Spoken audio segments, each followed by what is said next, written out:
naboboring na ako dito sa bar end ng ADV 160 ko kasi kulay black siya. Kaya umorder na ako nitong pang PCX na bar end. Ito yung chrome. Tsaka sobrang bigat nito. Nasa 250 grams ata to eh. Ayan o. Chrome finish. Tsaka ano to, hindi siya kalawangin.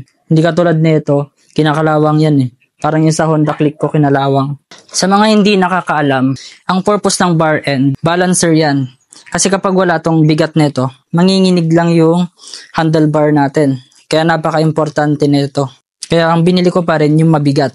Kasi nasa 200 or 500 grams kabilaan na. Dalawa na sila, 500 grams na yun. So para matanggal naman to, kailangan lang natin itong screwdriver. Tapos pihitin lang natin yan counterclockwise. Kasi ang boring na rin itong itim para sa akin. Gusto ko naman yung chrome finish din. Ayan o, black. Wala pa kasi ako nabili na eto, bolt. Para doon naman sa itong chrome na to. So next time bibili ako ng para dito. Ayan o. Oh, ang ganda niyan. Sa ngayon, ito muna ang gagamitin kong bolt habang hindi pa ako nakakabili nung para dito. Alam ko may gas-gas to kanina eh. Or yung isa pala yun.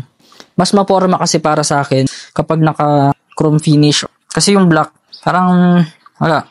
Medyo off lang sa akin pag puro black na lang. Tapos, hihigpitan na natin yan clockwise. Yun. Dagdagan natin yung higpit. Yan. Tapos, yung sa kabila naman. O diba, isa pa lang pero may forma na. Lagyan natin sa kabila. Okay, sa mga magtatanong kung saan ko to nabili ko lang to sa may orange app. Pero alam ko meron naman din to sa TikTok shop. Galing pang Indonesia tong nabili ko na to kasi wala akong makita dito sa Philippines na nagbebenta. Kaya dun ko na lang siya in order. Actually, matagal na siyang dumating. 1 week ago nang dumating to.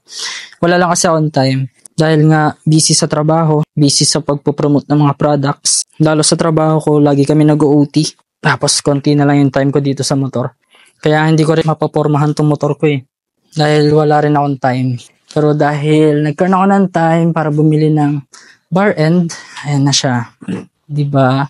Pero dito lang kasi, kulay black pa to, bibilang ko pa yan ng bolt na babagay naman dito sa silver. Pero sa ngayon, ganyan na muna since hindi ko naman siya nakikita. Oh, diba?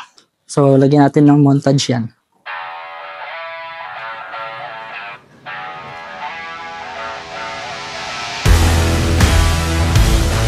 Ganda nyo. Hindi na yan kakalawangin. So, yun lang guys. Doon na natatapos yung vlog natin.